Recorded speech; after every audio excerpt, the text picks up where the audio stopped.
ประตูจันเลยเอาเครื่องมาส่งเด้อบ่ต้องห่วงบ่ต้องห้ามเด้อวันนี้เด้อบ่ต้องไป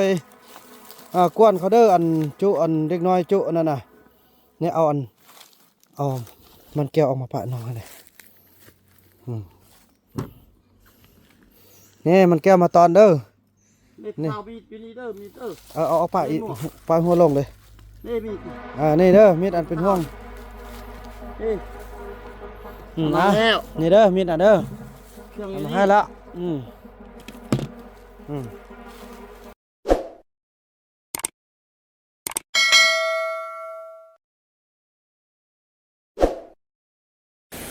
สบายดีท่านผู้ชมเนาะสบายดี FC ของบ่าวนำกันบดสู่คู่สู่คนพี่น้องบ่ว่าสิอยู่ภายในหรือว่าอยู่ต่างประเทศกันพี่น้องคลิปนี้ก็เป็นคลิปที่บ่าวนำมาเอาเครื่องประตูจันทร์พี่น้องเนาะเพิ่นเป็นห่วงพี่น้องเนาะเนี่ยมีมีดอันนี้มีดดวงที่ตอนเพิ่นบ่าวนำเอาเข้าไปให้กินเนาะแล้วเพิ่นก็ทอดนั่นนี่นะพี่น้องเนาะของเพิ่นพี่น้องจะเอาไปส่งคืนเพิ่นเพราะว่ามีหยังพี่น้องเดี๋ยวนี้มีแบบกวนพี่น้องเนาะไปกวนไม่เท่าแพทย์กวนไม่เท่ามีกวนน้องจอมยังต่างนี่แหละเขาเจ้ารายงานมานะมาบนแล้วก็คิดว่าน่าจะเป็นเครื่องตัวนี้ที่เพิ่นยังเป็นห่วงเพราะว่าตอนที่เพิ่นเสียเนาะเพิ่นก็ยังตาก็ยังบ่หลับพี่น้องยังมื่นอยู่นะปาวันนั้นจะไปรูปเบิ่งเนาะอันนี้เครื่องพระจันทร์ตอนที่เปขึ้นมาส่งตอนบัดเจ็บนะพี่น้องตอนยังมีชีวิตเนาะนี่อันนี้เครื่องเพิ่นบัดพี่น้องเลยจะได้ไปส่งเพิ่นนี่ปาวันนั้นเนาะกระบุวิญญาณเนาะคนเบิ่งละตอนอันจะไปทำกันหั่นน่ะโอ้มีเหล็กตะปูเหล็กหนึ่งนี่พี่น้องเลยเนาะ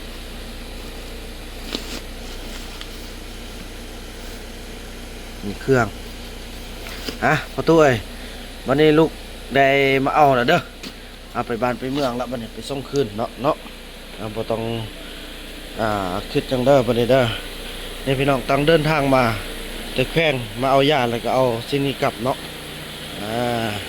ไอ้บุญมีจ๊ะเอ้ยสบายดีพี่น้องเนาะนี่ส่งกลับมาเพิ่นไปส่งเนาะพี่น้องเนาะ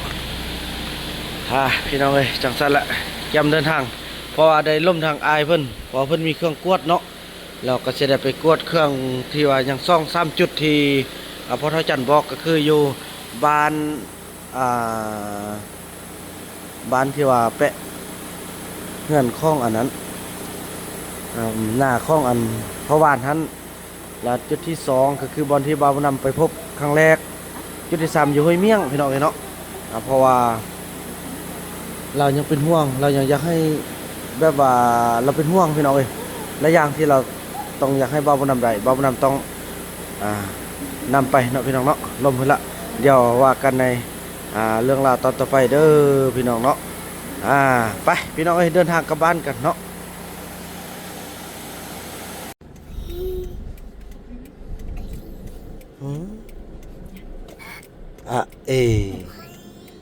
เริ่มปากแล้วพี่น้องใช่ป่ะ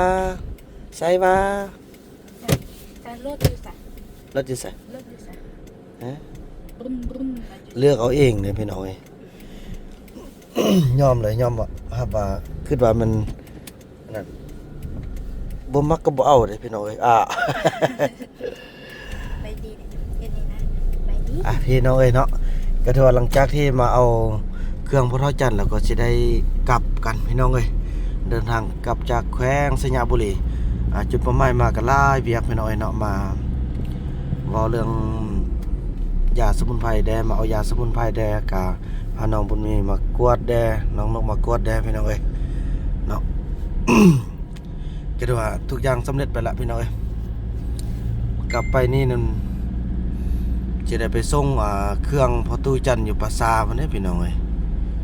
ก็น่าจะไปเอาน้องนกกับบุญมีแวอยู่บ้านพอต้องเรื่องก่อนเนาะเบานั้นสิมาส่งคนเดียวก็ได้พี่น้องคือว่าพวกเราพวกแกกันได้ฮักกันได้ละฮักแท้ๆก็พี่น้อง ไปเดินทางกลับบ้านกันบาดนี่เนาะ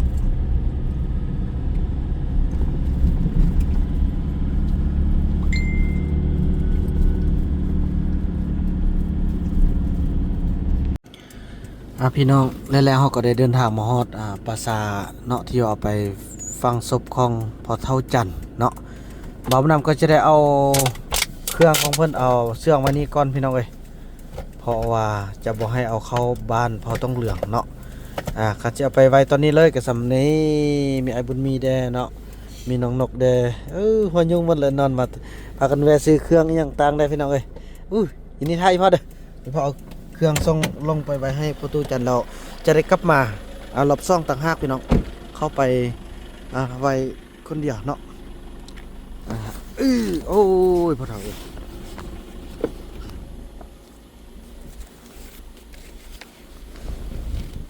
นี่ลูกเสื่องไว้นี่เนาะลูกเอาจุลานไปไว้อยู่บ้านอยู่เฮือนแล้วจริงๆนั่นพอบ่เอาเข้าพี่น้องไอ้เนาะพอบ่เอาเข้าบ่มันเกี่ยวนี่บางเทื่อเพิ่นอยากกินบ่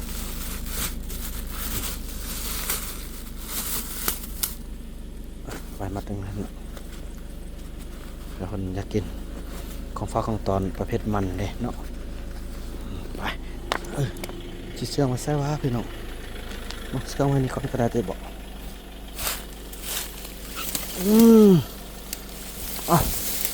ฝากเครื่องไว้เด้อเราจะไปส่งให้พ่อตู้จันเนาะพี่น้องพอปราสาทเข้าไปข้างในแล้วก็เข้าไปข้างในพุ่นเนาะมันจะไกลพอสมควรแล้วก็สำคัญก็คือมีเด็กน้อยมีลูกมีเมียเด้อพี่น้องเอ้ยเนาะไปจังสั้นพี่น้องเดินทางไปบ้านพ่อต้องเหลืองเฮาเนาะแล้วค่อยเอาหลบซองโอ้ขอบใจเด้อ FC เพิ่นว่าเนาะFC เพิ่นว่า FC เฮาไปส่งน้ำเพิ่นว่า FC เด้อสั่นน้องเอ้ยโอ้จุอันส่งอันนั้นเป็น FC เด้อ FC เด้อ FC เด้อเพิ่นว่า จะส่งงานน่าจะเป็นห้องงานนาแหล่เนาะบ้านนั้นจริงจะได้เข้าไปส่งที่ไหนเด้อประตูเด้อฝากไว้จะบ้านจะเมืองอยู่หน้าบ้านก่อนพี่น้องไอ้เนาะ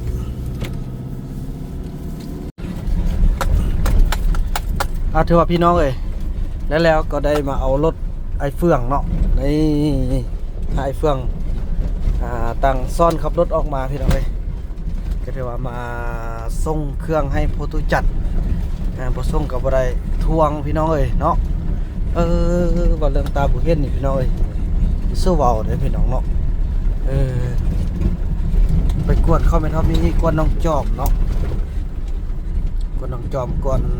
แม่นเฮาแพทย์จอมบ่าวอยู่บินขึ้นฟ้า ไต่หลังคาไต่สังกะสีพี่น้องเอ้ยทึบเงื่อนทึบหยังต่างแม่นเฮาแพทย์คือกันน่าจะนั่นแหละบัดนี้นะหรือว่ามันมีอยู่ในป่ามีคนเป็นหยังวะพระจันทร์ละบ่กวนติเนาะซะเด้อเนาะยานมันอยู่ป่ามีปัญหาบ่นี่พี่น้องเอ้ยยังอยู่ต่อนานพี่น้องเนาะ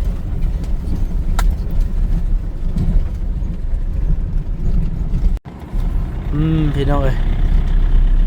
มาฮอดนี่แล้ว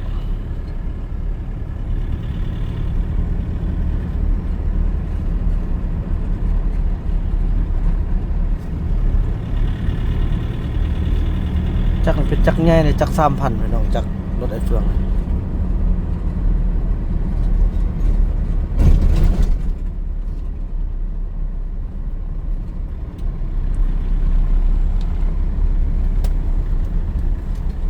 เข้ามายังไง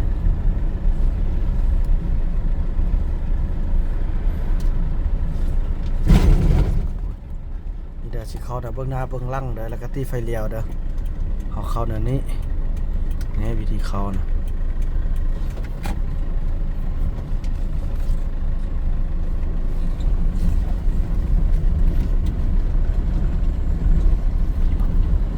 ไปเอาเครื่องพระจันทร์ก่อนบอมนำเสื่องไว้พุ่นพี่น้อง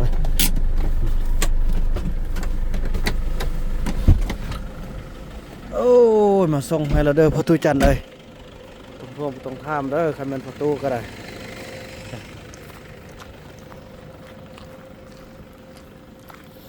คือว่าเนี่ยคือเห็นตอนเรา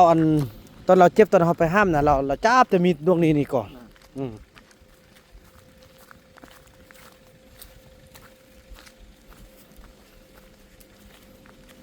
น้องเสือหันให้จับมันนี่มันแก้วพร้อมน้องไปตอนละ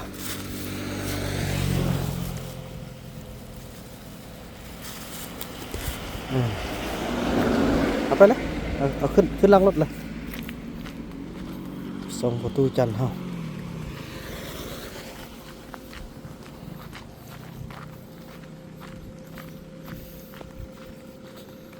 บ่ได้เอาผ้าปิดปากใส่เนาะยันกินเม่นให้เราฟังดินเราไปหน้าดอกอ้าวอันนี้ไอ้ไข่ไอ้ยังบ่อัดดีๆเน็บดีๆไหมบ่แน่นเถอะก่อนนะแน่นแล้วบ่โอเคโอ้บ่แน่นเถอะแน่ใครออกขึ้นใครออกแล้ววางแห้งคือน้องเฮ็ดนะ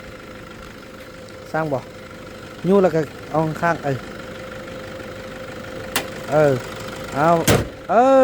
นั่นนี่แหละแน่นไปมาดิพี่น้องเอ้ยไปส่งเครื่องให้ประตูจันทร์บ่แม่นติเนาะฟังดินเนาะจะตื่นบันเดอร์มันก็บอกอันนั้นเมน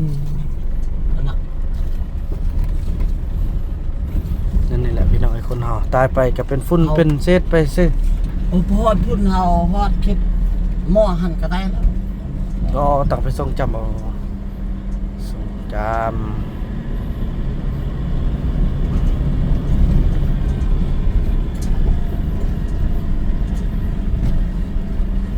เดี๋ยวนี้ยังเครื่องที่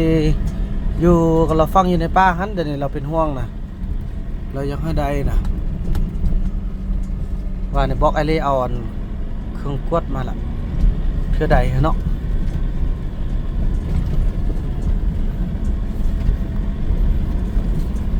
ตะกี้เขา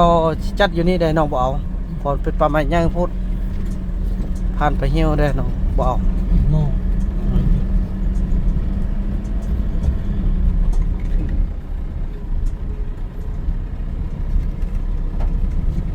จอดไว้แคบเนี่ยเนาะ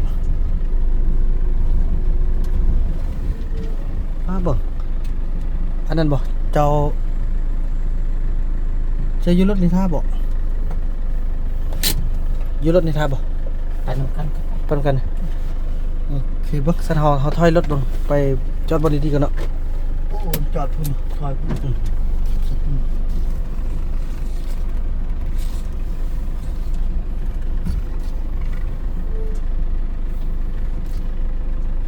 ได้แล้วบ่โอ้บ่ได้ ไปก็บ่ได้เดี๋ยวไปบ่ได้ เนาะ มันนั้นน้องจอดในรถคนใดมากเลยนะ เนาะโอเคไปส่งเครื่องให้ประตูจันทร์เฮาโอ้วิดแล้วสำนี่เนาะไปโอ้ยดีใจที่ได้มาช่วยกันพี่น้องเอ้ยฝากรถไปนี่เด้อไปเข้าไปหาประตูจันทร์เฮาลูกหลานมาส่งเครื่องแล้วเด้อพอตัวเอ้ยบ่ต้องห่วงต้องใหญ่เด้ออันนี้ก็มันคุ้มข้าวเจ้าเลยอันนี้พี่น้องเอ้ยหลายคนหลายท่านว่าเป็นยังบ่เผาบ่มีครูบาอาจารย์มาสูตรบ่นำก็จะได้เฮ็ดคลิปออกมาอธิบายให้ฟังกะบ่ได้ฟังจักเทื่อพี่น้องกะบ่ได้ออกมาบอกเพราะหยังพี่น้องมันฮีดของเนาะตามฮีดตามของตามประเพณีของเขาก็คือเขาจะฟังแม้แต่บ่นำนี่ก็ยังฟังพี่น้องเอ้ยท่านจะว่าศาสนาพี่น้องเอ้ยเนาะฟังแต่ศาสนาพี่เท่านั้นแหละพี่น้อง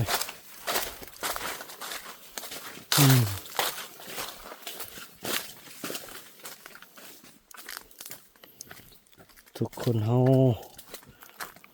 ล้วนแล้วแต่เกิดแก่เจ็บตายนี่อย่างนั้นเด้กับบ่มีกินกว่าประตูจันทร์เอ้ยเอา เอาเครื่องมาส่งเด้อบ่ต้องทวงบ่ต้องห้ามเด้อวันนี้เด้อบ่ต้องไปกวนเขาเด้ออันจุอันเด็กน้อยจุอันนั่นน่ะเนี่ยเอามันแก้วออกมาปะน้องเลยนี่มันแก้วมาตอนเด้อ นี่เอาบีดอยู่นี่เด้อมีเด้อ เอาปะอีกปะหัวลงเลย นี่บีด นี่เด้อมีดอันเป็นห่วง นี่ นะ แล้ว นี่เด้อมีดอันเด้อ เครื่อง เอา นี้ มาให้ละนี่เครื่องกะเอามาส่งมาอันนั้นหมดแล้วเด้อเบิ้งเด็กน้อยเบิ้งจูอีติกน่ะไปเบิ้งเขาได้ดึงเขามาห้อมมาเฮือนมาบ้านมาเมืองได้อยู่ปูอยู่ป่าไร่เป็นห่วงไก่บ่เห็นมาปานนี้เด้อบ่เขายันบ่เขากลัวเด้อเครื่องอันอยู่ป่านก็สิได้นำไปหั่นแหละคันเป็นสิได้ก็ไปบอกอยู่คอมฟันเด้อจะเอาเครื่องกวดอิหยังต่างไปกวดให้ในเครื่องกะใจเอาเด้อเอามาส่งมาปะแล้ว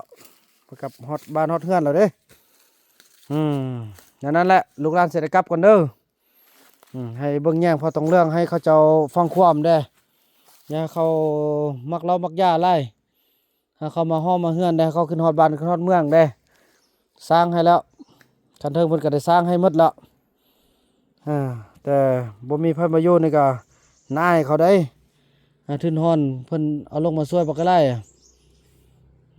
จุผู้เฒ่าผู้แก่จุเด็กน้อยอยู่บ้านนั่นก็บ่ต้องไปกวนเขาเด้อมาส่งมาละเครื่องมานี่ใจเอานุ่งเอามักเพิ่นได้น่ะโหน้ำก็อยู่ลุ่มพุ่นเด้อหัวอยู่ลุ่มพุ่นแหละไปซอกเอาทำห้วยตำห้องแน่เพิ่นหักสิบอกอยู่ที่บ้านเมืองเพิ่นก็ได้ยังอยู่ใส่เนาะเด้อลูกหลานกลับก่อนบ๊ายบายเด้อกลับก่อนพี่น้องเอ้ยถือว่าคลิปนี้บ่าวดำจะขออนุญาตจบคลิปกันเพียงเท่านี้ก่อนแล้วก็ว่ากันใหม่ในคลิปต่อไปเนาะคลิปนี้บ่าวดำก็กล่าวคำว่าเขาว่าบางคนเนี่ยย่างก็บ่กล้าเขาแต่เขาจะไม่ย่างเหรอ คือธรรมดาซะแหละ ธรรมดา มันรอพ่อลบมันรอพ่อใต้ก็แบบนี้แหละเจ้าเลยอันนี้แหละเขาจึงว่าสร้างความดีตอนที่มีลมหายใจเฮ็ดได้ในสิ่งที่มันดีตอนที่เรายังเฮ็ดได้น่ะบัดตายไปเจ้าสิเก่งสำใดเจ้าสิมีเงินมีคำเจ้าสิหั่งสิมีเจ้าสิร่ำสิรวยสำใดก็อย่ามีอำนาจบารมียังกระแตฮอดมือมันก็หมดไปซื่อนั่นนี่แหละสิ่งที่มันบ่หมดก็คือความดีสร้างความดีไปเรื่อยๆนั่นนี่แหละเฮาตายไปลูกหลานเพิ่นก็ยังจดยังจำยังสังคมก็ยังชื่อเฮานั่นโอ้